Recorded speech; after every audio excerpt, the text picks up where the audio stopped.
Hello guys, welcome back to No More Cavities. Today we are discussing part 2 of stainless steel. Today we are discussing about wires. Why are wires used? Wires are used in orthodontics to make orthodontics appliance. And why wires are used? Wires are used to apply forces on malaligned teeth to bring them in normal alignment. There are some requirements of wires. What are those requirements? The first is springiness. The second is stiffness. And the third is ductility.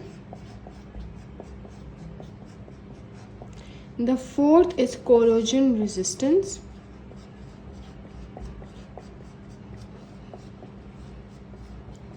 The fifth is they should be joined by welding or soldering. We will be discussing all of them. First is basically springiness. So what is springiness? Springiness means to undergo large deflections without permanent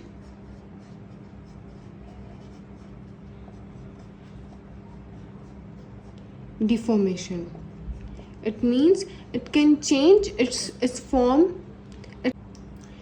Springiness is defined as yield stress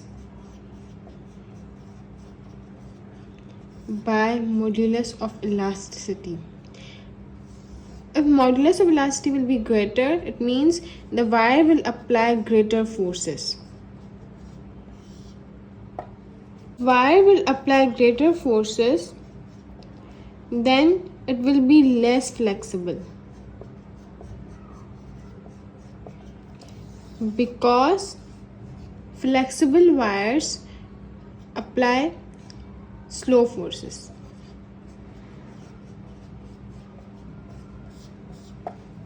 Second quality is stiffness. Stiffness means able to apply forces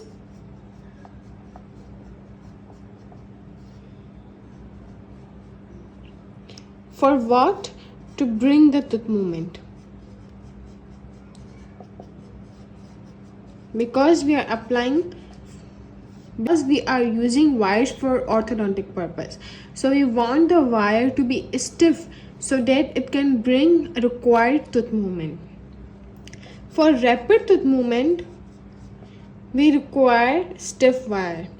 But for slow movements, we require flexible wire.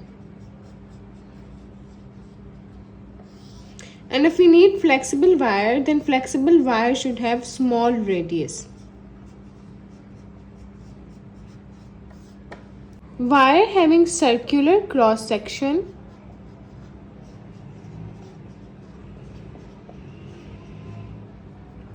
their stiffness depend on thickness, and their thickness being fourth power of radius.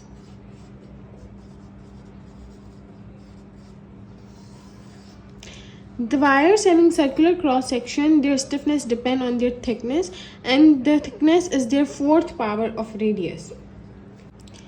And what's mean by ductility? Ductility means to shape the wire in different shapes without being fractured. And the fourth is corrosion resistance. Corrosion resistance means the wire should withstand the attack from oral fluid, because the wire will be present in mouth and continuously be bathing by oral fluid. So we should select such type of wire that can resist the corrosion. The fifth requirement is soldering and welding. To give a particular shapes to wire, the wire have to undergo the process of soldering and welding. So the wire should undergo soldering and welding without impairing their mechanical properties.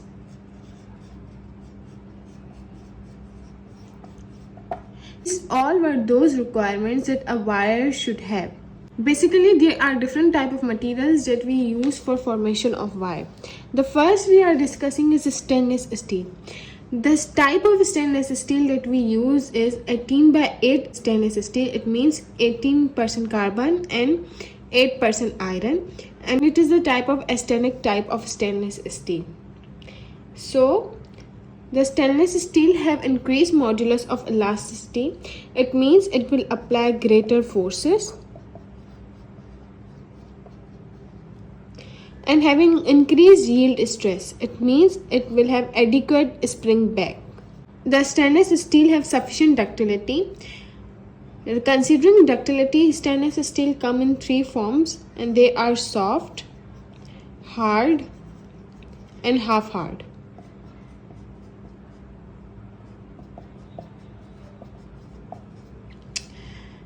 Actually, stainless steel wire have internal stress. So to relieve the internal stress, we perform a procedure known as annealing. What is annealing? Annealing is heating wire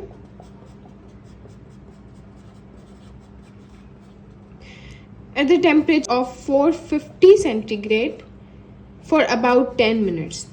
What happened? This procedure will relieve the internal stress of wire.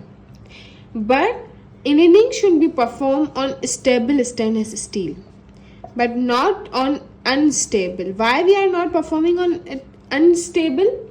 Because if we perform this annealing procedure on unstable stainless steel, then it will result in brittleness of the wire.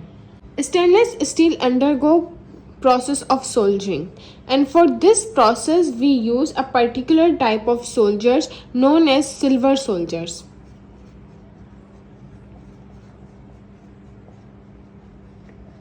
What is the composition of silver soldiers? They contain silver and copper.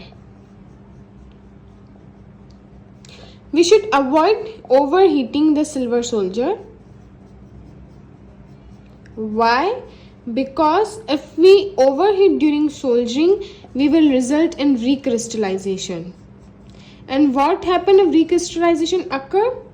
The chromium present in stainless steel will react with the carbon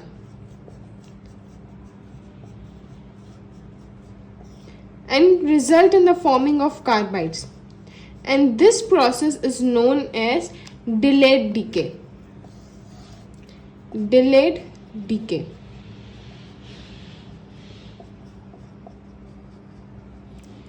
What happens if delayed decay occur? This will result in loss of corrosion resistance. Why? Because we were using chromium to form chromium oxide by passivating effect to overcome the corrosion resistance. But if we are overheating during the process of soldering and our chromium is lost in the formation of carbides, then we will result in the delayed decay, which means there will be loss of corrosion resistance because our chromium has been lost, and our wire will become brittle. It's the process of welding in which two pieces of wires are pressed together. Suppose this is a piece of wire and this is a piece of wire. These pieces of wire are pressed together between two electrodes. If these are two electrodes and these are two pieces of wire, then what will happen? These two electrodes will produce a current, and this current is sufficient to melt these wires. And when these wires will melt, they will join together. Then the other material that we are using for wire is gold alloy. There are two types of gold. One is high gold and low gold. What is the difference between high and low gold? The high gold contains 75% of gold and platinum, while the low gold contains smaller quantity of noble metals and 60% of gold, 15% silver and 15% copper and 10% platinum and palladium. Why are we using platinum and palladium? We are using platinum and palladium to increase the melting point. And what happens if we increase the melting point? If we increase the melting point, we will able to perform soldering for gold. What are the qualities of gold alloy? Gold alloy have decreased modulus of elasticity, which means it will produce less forces. The advantages of gold are it is easily soldered because we are adding platinum and palladium in the gold, which will bring the melting point to high level and we will be able to perform soldering. But the disadvantages of gold are obviously it is expensive. The other material that we are using for the formation of wire is cobalt chromium. It is known as alloy.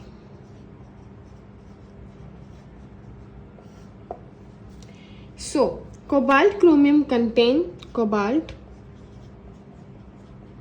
chromium, nickel, iron and molybdenum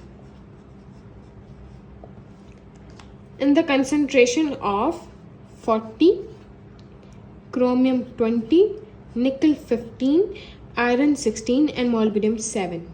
They are supplied in a softened state. It means they have excellent ductility. They are hardened at 480 degree to increase the springiness. While the modulus of elasticity is same as of stainless steel, and they are difficult to join by soldering. The last one is nitrile alloy, also known as nitinol. It is the most flexible, having shape memory. It means it will come back to its shape again. Having low modulus of elasticity, it means it will apply low forces, but having high yield stress, it means having high spring back. And carry out large movements and having limited ductility.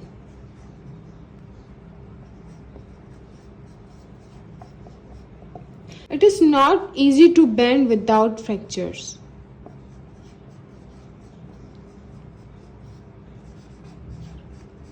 And it is amenable to joint operations. It means it can undergo soldering and welding.